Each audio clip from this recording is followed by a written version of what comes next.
So what is bread and butter art?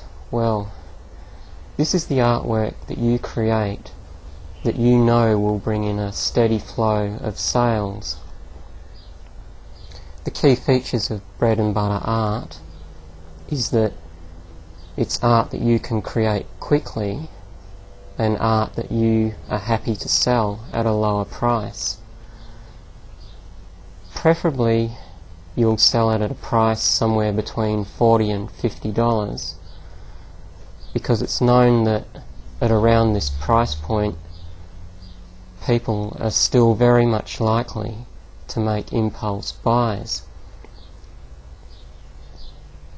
And the reason why that's important is because you'll be using your bread and butter art to get people interested in your art and your artistic style, so that you can get them either on your mailing list or visiting your website,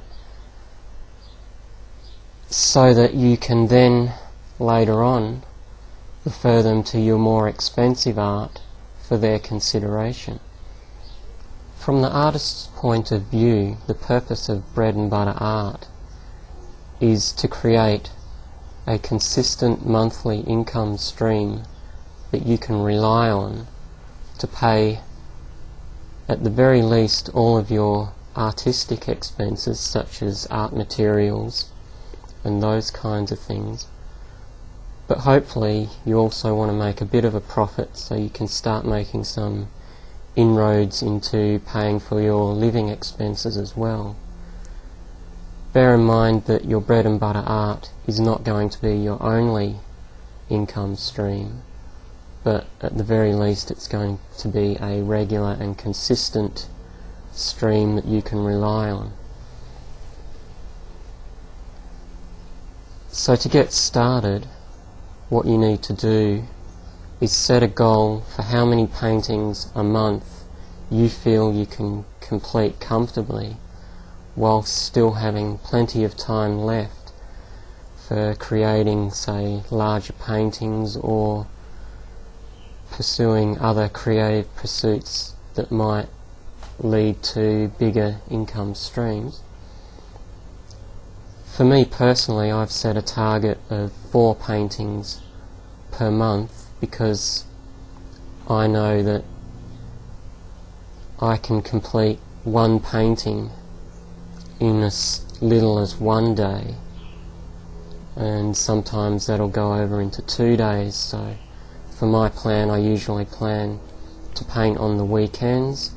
I'll paint on a Saturday. I'll try and complete an artwork on that day, but if I don't get it done, I'll finish it up on the Sunday. And for me that works really well. That gives me up to 2 days to do an artwork, and then 5 days in the remainder of the week to do whatever else I plan to do. Now if you work that out over a year, that means I'm creating 44 paintings per year, and that's quite a lot of paintings to do. So in a moment I'm going to give you some strategies for coming up with ideas for that number of paintings. But on a final note in this section, your bread and butter art, you need to set a standard size for that artwork, preferably not too large. For me, I create artworks at 50 by 60 centimeters. I'm not sure what that is in inches, but I'm sure you can find a conversion thing and work it out.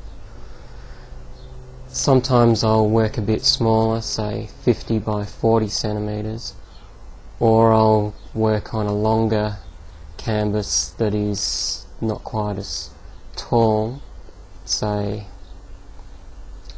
80 by 40 centimeters. But overall the size of the canvas is roughly about the same amount of work, no matter what the ratio of the dimensions are. And as you can tell from that, it's not too large. Keep in mind that these paintings or artworks are going to sell at a lower price point.